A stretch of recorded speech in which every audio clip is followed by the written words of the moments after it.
Hello everyone and welcome back to my channel. और आज की वीडियो में हम लोग पढ़ने जा रहे हैं HIFO मेथड यानी highest and first out method. तो सबसे पहले समझेंगे कि highest and first out method होता क्या है, उसके बाद उससे रिलेटेड क्वेश्चन सॉल्व करेंगे यानी स्टोर लेजर अकाउंट प्रिपेयर करेंगे। इससे पहले हम लोगों ने पढ़ा था कि FIFO मेथड और LIFO मेथड में स्टोर लेजर अकाउंट किस तरह से प्रिपेयर किया जाता है। अगर आपने वो वीडियोस नहीं देखी है तो लिंक डिस्क्रिप्शन में जरूर देखिएगा। तो चलिए वीडियो स्टार्ट करते हैं।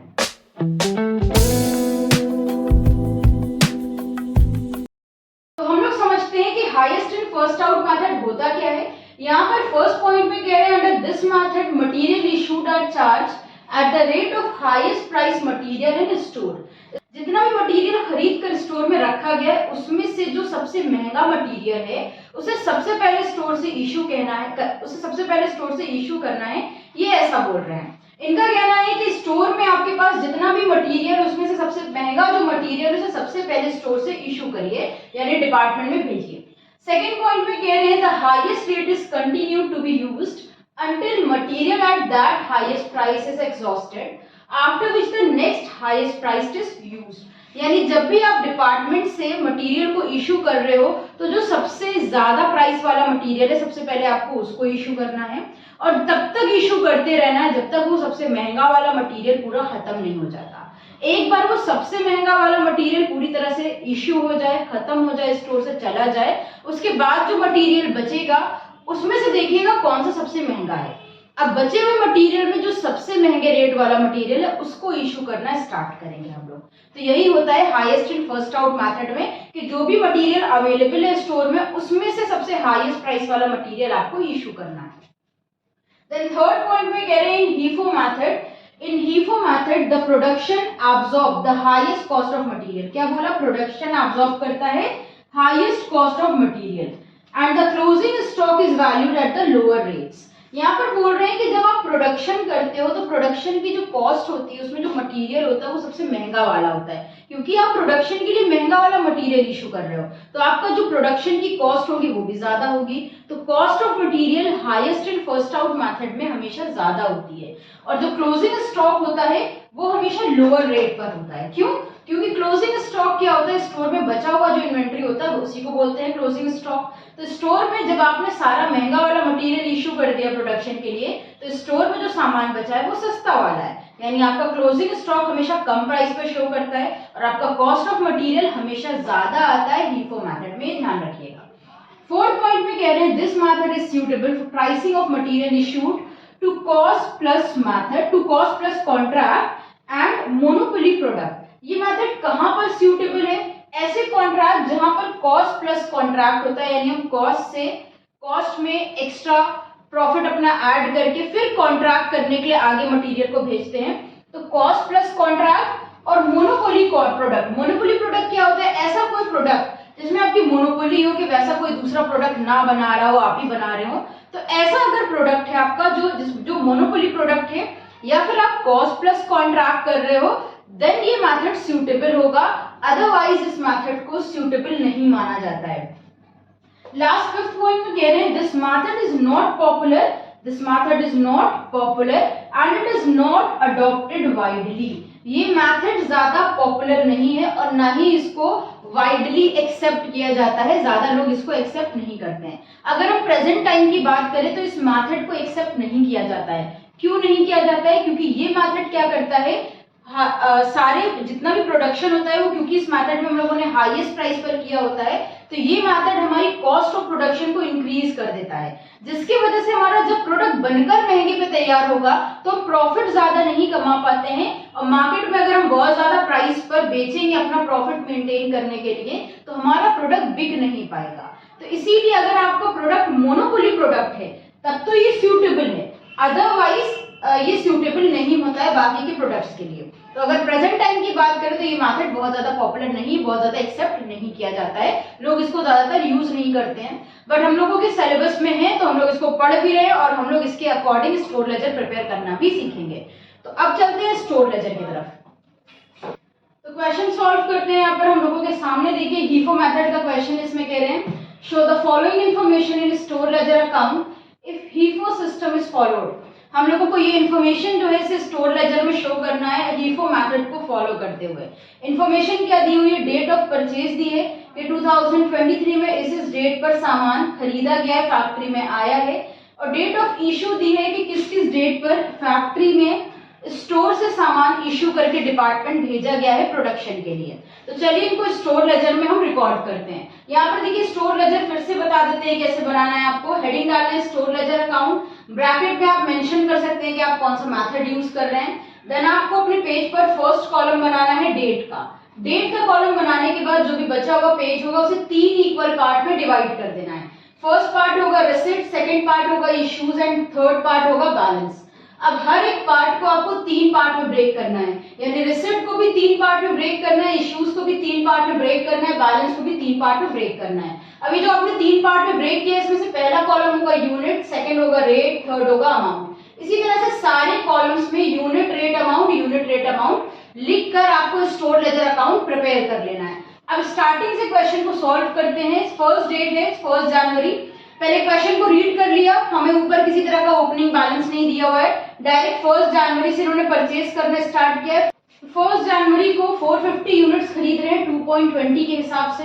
तो हम यहाँ पर सबसे पहले लिखेंगे 2023 और उसके बाद 1 जनवरी। जितनी खरीद रहे हैं उसे परचेज के कॉलम में लिखेंगे। यूनिट में लिखा 450, रेट में लिखा 2.20, मल्टीप्लाई करेंगे दोनों का आ गया 990। अब जितना भी आपने परचेज किया उसके बाद उसे बैलेंस के कॉलम में लिखिए 450, रेट में 2.20 और मल्टीप्लाई करके 990 टोटल अमाउंट में आ गया। इसको क्या करना है, आपको जितना भी डेट को छोड़ के बाकी के कॉलम में लाइन ड्रॉ करके क्लोज कर देना है 1 जनवरी को। फर्स्ट के बाद 5 जनवरी को हम 500 यूनिट्स परचेज कर रहे हैं 2.10 के रेट से। तो यहाँ पर हम 5 जनवरी लिखेंगे और परचेज के कॉलम में लिखेंगे यूनिट्स में 500, रेट में 2.10, मल्टीप्लाई किया आ गया 1050। अभी बैलेंस में इसको कैसे लिखेंगे, देखिए बैलेंस में लिखने के लिए आपको सबसे पहले जो पुराना वाला बैलेंस है उसे नीचे नोट करना है। पुराना वाला बैलेंस नोट करने के बाद जो फ्रेश परचेज है उसे आप रिकॉर्ड करेंगे।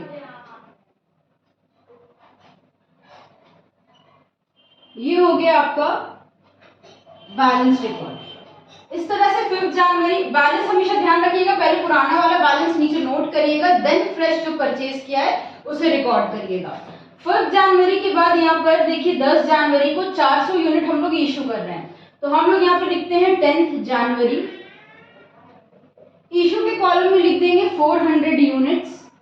रेट देखिए क्या होगा, हमारे पास दो तरह की यूनिट्स अवेलेबल हैं, 2.20 वाली और 2.10 वाली। तो दोनों में से कौन सा रेट ज्यादा है, 2.20 ज्यादा है। तो हमारे पास 2.20 वाली जो 450 है उनमें से हम 400 इशू कर देंगे। 400 का मल्टीप्लाई 2.20 में करेंगे, ये आ गया 880। तो हम लोगों ने इशू कर दिया, अभी बचा हुआ रिकॉर्ड करते हैं। देखिए 450 में से 400 हम इशू कर चुके हैं, अभी मेरे पास बैलेंस कितना बचा, 50 यूनिट्स का।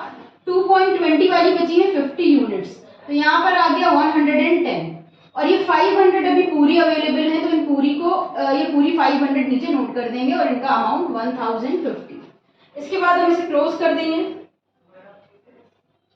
10 जनवरी के बाद फिर देखते हैं 12 जनवरी आ रही है। आपको दोनों में डेट ऑफ परचेज और डेट ऑफ इश्यूज में आपको डेट का ध्यान रखना है, जो डेट पहले आ रही हो उसे सीक्वेंस से नोट करते चलना है उसका ट्रांजेक्शन। तो 10 जनवरी के बाद 12 जनवरी को 350 यूनिट्स परचेज कर रहे हैं 2.40 के रेट से। तो यहाँ पर रिकॉर्ड करते हैं 12 जनवरी 350 यूनिट्स और 2.40 रेट है, दोनों का मल्टीप्लाई किया आ गया 840। अब इसे हम बैलेंस में नोट करते हैं। पहले ऊपर जो मेरे पास लास्ट डेट का बैलेंस है उसे नीचे नोट करेंगे।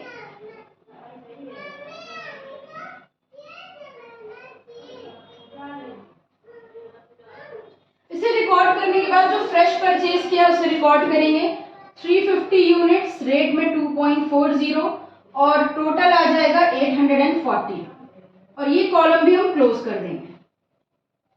12 जनवरी के बाद फिर 15 जनवरी को हम लोग इशू कर रहे हैं 200 यूनिट्स।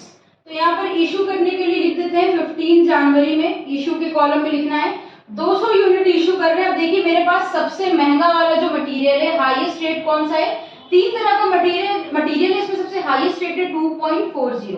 तो इसको हम ले लेते हैं और मेरे पास 350 यूनिट अवेलेबल है, जिसमें से हमें सिर्फ 200 इशू करना है। तो हम इसी में से 200 यूनिट इशू कर देते हैं 2.40। 200 इंटू 2.40 करेंगे, ये आ गया 480। अभी हम बैलेंस कैसे रिकॉर्ड करेंगे? देखिए ये मेरे पास ऊपर वाली जो मटेरियल है उसमें से हमने कुछ भी इशू नहीं किया, तो उसे एज इट इज नोट कर देते हैं।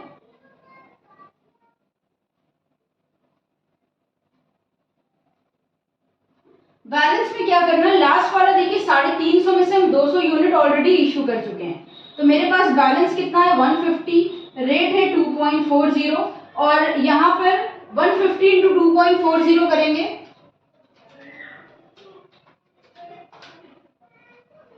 150 इंटू 2.40 करेंगे तो बैलेंस आ गया, ये अमाउंट आ गई 360 और इसे कर देंगे क्लोज। तो ये 15 जनवरी हो गया है। 15 के बाद 18 जनवरी को हम 300 यूनिट्स इशू कर रहे हैं, तो यहाँ पर रिकॉर्ड करते हैं 18 जनवरी। इशू के कॉलम में आ जाएंगे, हमें 300 यूनिट इशू करना है। सबसे महंगे वाली जो है 2.40 वाली, वो मेरे पास सिर्फ 150 है। तो सबसे पहले हम क्या करेंगे, 300 में से 150 दे देंगे डिपार्टमेंट में 2.40 वाली, तो ये पूरा 360 का मटेरियल चला गया। हमें टोटल 300 यूनिट्स देना है और हमने दी कितनी है 150। अभी हमें 150 और देना है, तो 2.40 से सस्ता कौन सा है, 2.20 वाला है, बट ये मेरे पास सिर्फ 50 यूनिट्स हैं, ठीक है। तो हम 50 इसमें से दे देंगे 2.20, ये 110 की हो गई। अब क्या करना है भाई, हमको टोटल 300 देना है और अभी तो हमने स्टोर डिपार्टमेंट में सिर्फ 200 भेजी है ना, हमें 100 और भेजनी है। तो 100 और, अब मेरे पास एक ही तरह का मटेरियल बचा है 2 रुपए 10 पैसे वाला, तो 100 यूनिट्स इसमें से भेज देंगे। ठीक, तो हमने क्या करा, सबसे पहले सबसे महंगा इशू किया, बट अभी और जरूरत थी तो उससे कम वाला इशू किया, और फिर जितना और जरूरत थी वो सबसे कम वाला भी भेज दिया। अभी 500 में से 100 चली गई, मेरे पास कितनी बची, 400, 2.10 वाली बची है। 400 इंटू 2.10 करेंगे, ये मेरा बैलेंस आ गया 840 और ये हमने इसको क्लोज कर दिया, ठीक है। 18 जनवरी के बाद नेक्स्ट डेट है 20 जनवरी। 20 जनवरी को हम 300 यूनिट्स परचेज कर रहे हैं 2.25 के रेट से, तो इसे रिकॉर्ड करते हैं, यहाँ पर लिखते हैं 20 जनवरी 300 यूनिट्स 2.25 रेट है, इनका कर देते हैं मल्टीप्लाई, तो 300 मल्टीप्लाई बाय 2.25, ये आ गया 675। अभी हम बैलेंस रिकॉर्ड करते हैं, जो लास्ट डेट का बैलेंस है पहले उसे नोट डाउन करेंगे, 400 2.10 ये हो गया 840, और जो फ्रेश परचेज किया उसे रिकॉर्ड करेंगे 300 यूनिट्स रेट में 2.25 और अमाउंट में 675 और ये क्लोज हो गया। 20 जनवरी रिकॉर्ड हो गया है। 20 जनवरी के बाद यहाँ डेट दी है 25 जनवरी और 350 यूनिट्स हम लोग इशू कर रहे हैं, तो यहाँ पर लिखते हैं हम जनवरी 25 350 यूनिट्स इशू करना है।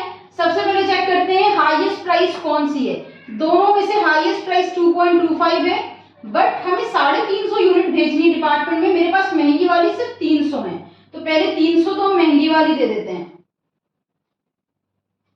ठीक है।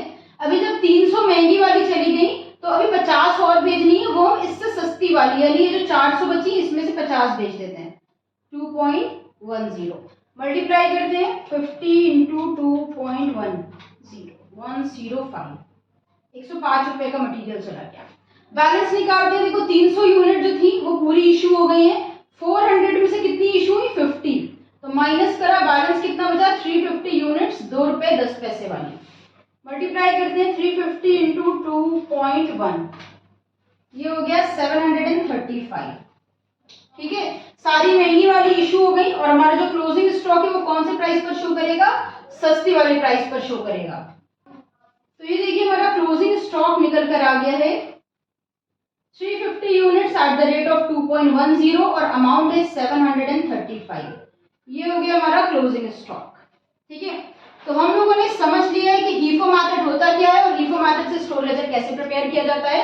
अगर क्वेश्चन में आपसे कॉस्ट ऑफ मटेरियल इशूड पूछ ले तो आप क्या करेंगे, ये जो इश्यूज का कॉलम है ना, यहाँ पे सारे अमाउंट का टोटल कर लेना, तो आपका निकल कर आ जाएगा कि आपका कॉस्ट ऑफ मटेरियल इशूड क्या है। और जब भी हमारा लास्ट वाला जो बैलेंस बचता है, सबसे लास्ट डेट का जो बैलेंस है, वो मेरा क्लोजिंग स्टॉक होता है। तो उम्मीद है आज की वीडियो आपको पसंद आई होगी। वीडियो अगर पसंद आई हो तो इसे लाइक और शेयर करिएगा। इंस्टाग्राम पर अगर फॉलो नहीं किया तो फॉलो जरूर करिएगा।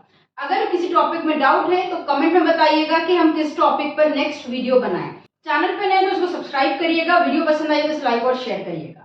फिर मिलते हैं एक नई वीडियो के साथ। हमारे साथ जुड़े रहने के लिए और वीडियोस को देखते रहने के लिए थैंक यू।